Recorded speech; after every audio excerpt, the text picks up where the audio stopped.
Before cities and empires, we were wanderers on this pale blue dot. Our journey began in flickering firelight, painting stories on cave walls. As tools evolved from stone to bronze, so did we. Now, gaze upon the wonders of ancient civilizations. Pyramids, ziggurats, great walls. This is humanity's greatest journey, written in the stars and etched in stone.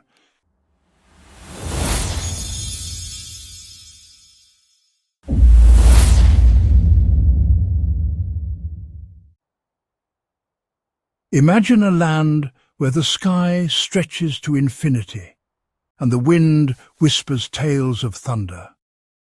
This is the Mongolian steppe, an endless ocean of grass. And in the 13th century, from these windswept plains rode a force that would shake the world. They called him Temujin. We remember him as Genghis Khan. Born into tribal chaos, orphaned young and hunted by enemies, Temujin's rise was nothing short of mythic. But this was no legend, it was the beginning of a real empire, one forged by blood, brilliance, and an unyielding will. By the time of his death in 1227, Genghis Khan's banners flew from the Pacific coast of China to the Caspian Sea. But the storm did not die with him. Super Act wanted a war machine unlike any other. The Mongols were not just horsemen, they were the finest mobile army the world had ever seen. Swift, ruthless, unpredictable. Each warrior could ride for days without rest, sleeping in the saddle and drinking mare's milk mixed with blood.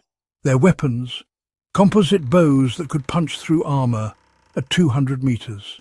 Their tactics, a symphony of feigned retreats, encirclements and devastating ambushes. This was not chaos, this was choreography on horseback. And when speed wasn't enough, the Mongols brought siege engineers from conquered lands, Persians, Chinese, even Arabs, turning nomadic horsemen into masters of siegecraft. City after city fell, Baghdad, Kiev, Samarkand and more, some never to recover. Yet the Mongols were not just destroyers, they were builders of a new kind of empire. One that connected the known world in ways never seen before. From the ashes of conquest rose the Pax Mongolica, the Mongol peace. For the first time in history, a merchant could travel from the Mediterranean to the Pacific under one empire's protection. Silks from Hangzhou, spices from India, glassware from Syria, silver from the mines of Eastern Europe, all flowed along trade routes guarded by Mongol patrols. Even Marco Polo, the Venetian traveller, crossed this vast empire to serve in the court of Kublai Khan, Genghis Khan's grandson and ruler of a new Mongol dynasty, the Yuan of China. The Mongols did more than move goods, they moved ideas. Papermaking, printing, gunpowder and compasses, once closely guarded Chinese inventions, now flowed westward. Islamic medicine mingled with Confucian philosophy. Buddhist monks shared scrolls with Nestorian Christians. But not all that travelled was light. Among the caravans and merchant ships came death. The Black Death, born of plague-infected fleas and carried along the trade routes of empire, would soon sweep through Europe with unspeakable fury. In a bitter irony, the very peace that brought prosperity also paved the path for one of humanity's greatest tragedies. How did a people without a written script, a capital city or permanent buildings govern the largest land empire in history? Through efficiency and fear. The Mongols established postal relay systems, standardized passports and enforced law with an iron fist. But they also allowed remarkable religious freedom. You could pray to any god, but defy the Khan, and your city would be erased. No empire lasts forever. By the late 14th century, the Mongol Empire had fractured into 4 major khanates. Internal strife, economic strain and new rising powers, from the Ming in China to the Timurids in Central Asia, would unravel the cords that once bound the world together. But the Mongol legacy endured. They had redrawn the map, collapsed centuries-old kingdoms, and rewired the web of global trade and culture. The Mongols did not leave behind pyramids or cathedrals. Their cities vanished, their laws dissolved, their language faded. But in their brief moment upon the world stage, they rewrote the rules of empire and reminded humanity that the most unlikely of places can give rise to the most unstoppable of storms. And in the echo of their hooves, the world would never be the same again.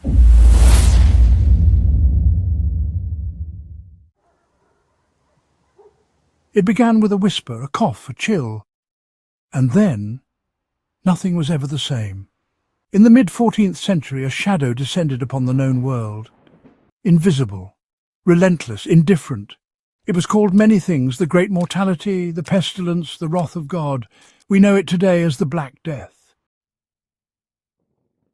The disease likely began in the steppes of Central Asia, hitching a ride with caravans and Mongol troops as they crisscrossed the vast empire. But it wasn't until 1347 that Europe truly felt its icy grip. Sailors arrived in Sicily with telltale signs: fever, fatigue, and ominous black swellings in the groin and armpits. Soon port cities from Genoa to Marseille, Venice to Constantinople would become gateways to death. The disease moved with terrifying speed. In just 5 years, it would kill between 75 and 200 million people, a third of Europe's population, and countless more across the Islamic world, India and China. It spared no one: peasants, nobles, priests, children. Even the Pope took refuge in Avignon, sitting between two roaring fires in hope the smoke would cleanse the air. But fire could not stop what was carried by fleas, hiding on rats, thriving in filth. As the death toll climbed, Europe began to fray. Towns emptied, churches closed, crops rotted in fields. With labourers gone, entire villages were abandoned. Prices rose, wages surged, and the centuries-old feudal order began to wobble. The social contract, lords protect, peasants serve, was shattered by a force neither crown nor cross could contain, and in that vacuum new tensions were born. When people are terrified, they search for meaning and someone to blame. Some believed the plague was divine punishment for sin. Others accused the stars or foul air or even cats. But many turned their fury on human scapegoats. Jewish communities across Europe were massacred, burned alive or driven into exile, falsely accused of poisoning wells. In cities like Strasbourg, fear became hatred and plague became pogrom. The disease killed without prejudice. But humanity did not. The Black Death left a scar not only on bodies but on the soul of a civilization. Artists painted grim scenes of death and decay. Skeletons danced with peasants and kings in the dance macabre, a haunting reminder that death was the great equalizer. The Church, once the moral anchor of Europe, faced a crisis. Why had God allowed such suffering? Why had prayers gone unanswered? Some clung tighter to faith, others drifted into doubt, and a few began to ask questions that would echo into the centuries to come. Yet from this darkness came change. With so many dead, labourers gained new bargaining power. Serfs demanded wages. Towns gained independence. The rigid hierarchies of feudal Europe began to crack. In some places, governments responded with early forms of public health: quarantines, pest houses, even health inspectors. The trauma also inspired new intellectual ferment. Scholars began to challenge old truths. Cities started investing in education and medicine. And in time, these changes would help spark the Renaissance and reshape Europe itself. The Black Death was not just a plague, it was a reckoning, a moment when the old world cracked and something new began to take root. It reminds us that history's darkest hours are often its turning points, and that beneath the silence of death, the seeds of transformation can stir. The march of the plague was silent, but its echo changed the world.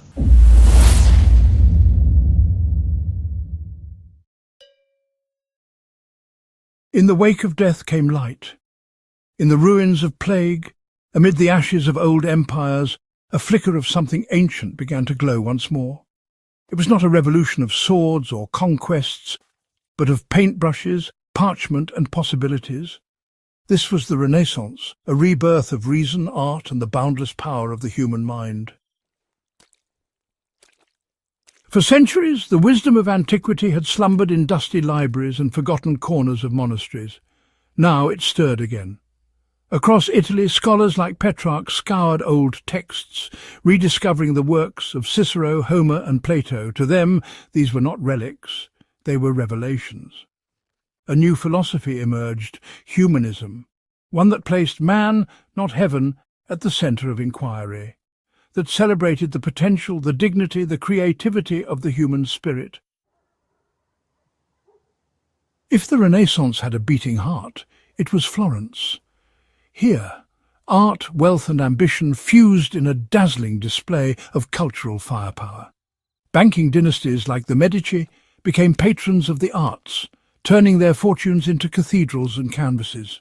It was in Florence that Filippo Brunelleschi defied architectural limits with his majestic dome, and where Lorenzo de' Medici, the Magnificent, gathered poets, sculptors and thinkers like stars in a constellation of genius.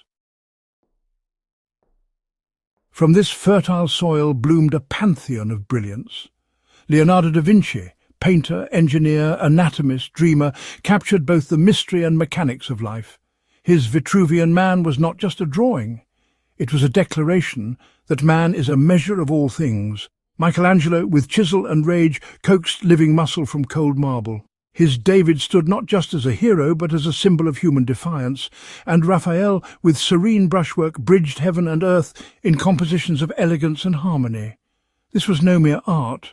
It was a celebration of what it meant to be human. As artists mapped the human form, scientists began mapping the cosmos. Nicholas Copernicus, a quiet Polish canon, dared to place the sun, not Earth, at the centre of the universe.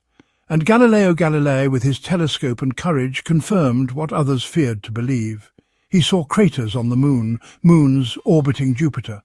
Proof that the heavens were not perfect and that knowledge was not fixed. It was the birth of the scientific method, a world where observation would soon trump orthodoxy. And in time this awakening would lead to a new revolution, one of laws, forces and falling apples. But ideas, no matter how brilliant, are nothing if they cannot travel. Enter Johannes Gutenberg. In the 1440s, in a modest workshop in Mainz, Germany, Gutenberg transformed the world with movable type. Books, once copied by hand in months, could now be printed in hours. The printing press was the internet of its day, broadcasting thought, challenging dogma, empowering readers from Venice to Vienna. The Bible, scientific treatises, classical works, all spilled into public hands, and with them a sense that knowledge was no longer the domain of kings or popes, but of all mankind. The Renaissance was not confined to Italy. In the north, painters like Jan van Eyck and Albrecht Dürer brought microscopic detail and psychological depth to canvas. In England, playwrights like William Shakespeare would later give voice to the full range of human emotion: love, rage, ambition and folly. Everywhere the spark caught fire, universities flourished, libraries swelled, and a once fragmented Europe began to pulse with a new rhythm of curiosity and creation. The Renaissance did not invent beauty or science or thought, but it remembered them, revived them, reclaimed them as birthrights of a species that had for too long walked in shadow. It was not a perfect age, it did not reach all people, but it lit a flame of reason and imagination that still burns today, and in the mirror of those luminous minds we saw, perhaps for the first time, not only who we were, but what we might become.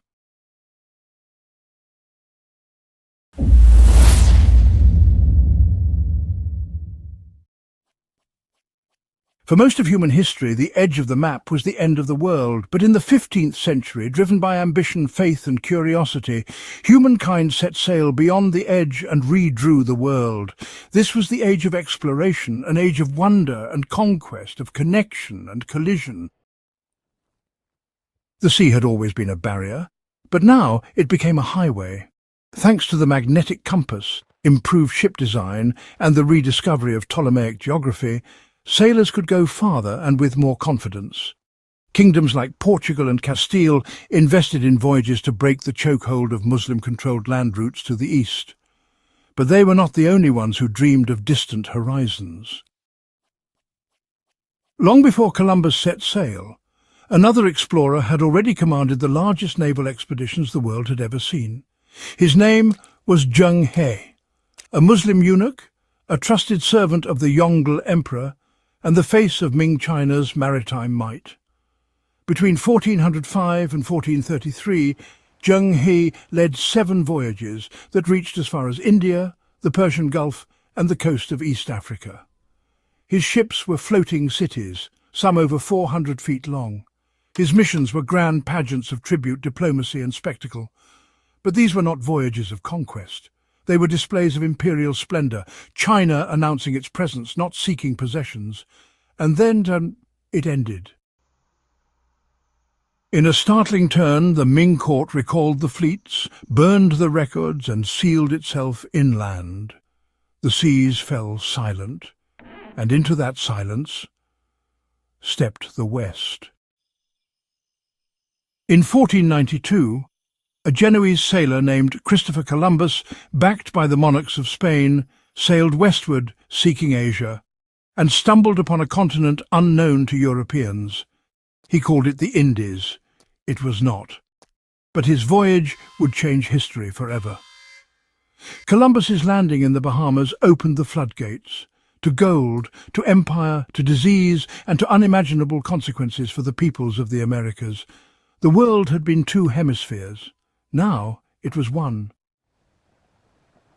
While Spain sailed west, Portugal turned south. In 1498, Vasco da Gama rounded Africa and reached Calicut, India, establishing the first sea route from Europe to Asia.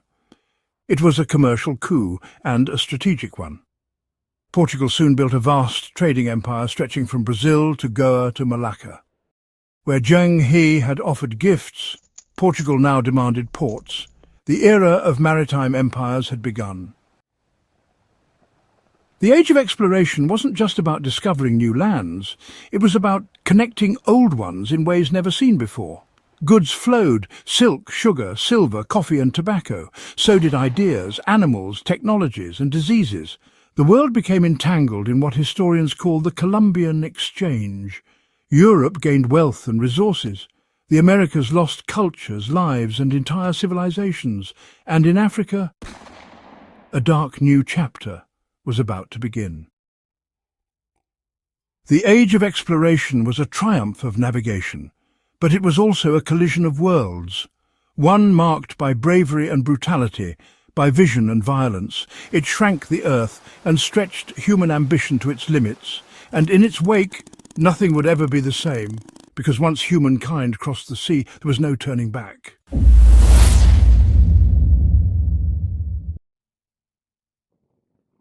Two worlds, separated for millennia by ocean and time. In the 16th century, they collided violently. One wielded steel and gunpowder, came bearing crosses and contracts, and sailed under flags of kings. The other built empires of stone, mastered astronomy and maize, and honoured gods through sun and sacrifice. This is the story of conquest, of civilizations torn apart, and a new world forged in fire. Act 1, Gold, God and Glory.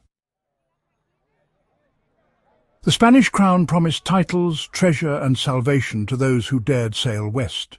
Driven by avarice and ambition, soldiers known as conquistadors set out to claim not only land, but souls. They believed themselves agents of empire and instruments of divine will. Among them were two names that would become legends and nightmares in the Americas: Hernán Cortés and Francisco Pizarro. Act 2, The Fall of the Aztecs. In 1519, Cortés landed on the shores of modern-day Mexico and marched inland to encounter one of the most powerful civilizations in the Americas, the Aztecs. Their capital, Tenochtitlan, was a marvel. Larger than any European city at the time, crisscrossed by canals and crowned with towering temples. But Cortés came not in awe, but with steel, muskets and cunning. He allied with indigenous enemies of the Aztecs, seized their emperor Montezuma, and unleashed a siege that ended with fire and ruin. By 1521, the Aztec Empire was no more. Its temples levelled, its gods silenced, its people enslaved or dead.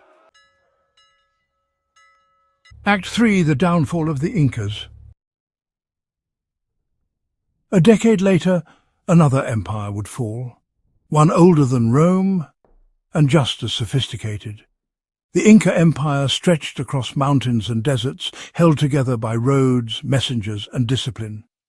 In 1532, Francisco Pizarro, with fewer than 200 men, captured the Inca ruler Atahualpa through treachery in the town of Cajamarca.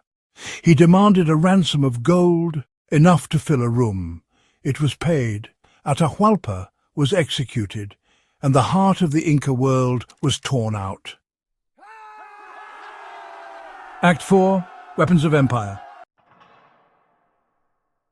The Spanish held no moral advantage, but they had weapons the New World had never seen. Steel swords, cavalry, gunpowder, cannons, all alien to American warfare. Yet their deadliest weapon was unseen: disease. Smallpox, measles and influenza swept through native populations like wildfire, killing up to 90% in some areas. Whole societies collapsed without a single battle. Villages emptied. Priests and kings died. Memories vanished. It was the greatest biological catastrophe in human history. Act 5, Voices of Resistance. Not all bowed. Many resisted, with swords, with flight, with stories. From Mapuche warriors in the south to Maya rebels in the jungles, indigenous peoples fought back, sometimes for years, even centuries. Their resistance often went unrecorded by the victors, but it burned in memory, in language, in blood. Even as missions rose and crosses replaced idols, many kept their heritage alive, hidden behind masks, festivals and whispered songs. Act 6, A New World Order. The conquests remade the Americas. The Spanish and Portuguese empires stretched from California to Patagonia, from the Caribbean to the Andes. Mines in Potosi and Zacatecas poured silver into Europe, fueling the rise of global trade and European wealth. But behind every coin was a broken people, behind every church a razed temple, behind every discovery a forgotten name. The new world was built on the ruins of the old. The conquest of the Americas was not a meeting of equals. It was domination, brutal, swift and devastating. Yet, in the ashes, something complex emerged, a hybrid world of Spanish and Nahuatl, of Catholic saints and native gods, of pain and survival. The shadows of conquest still stretch across the Americas today. In language, in power, in memory, and in those echoes we remember that history is never silent. It speaks through steel and through those who endured it.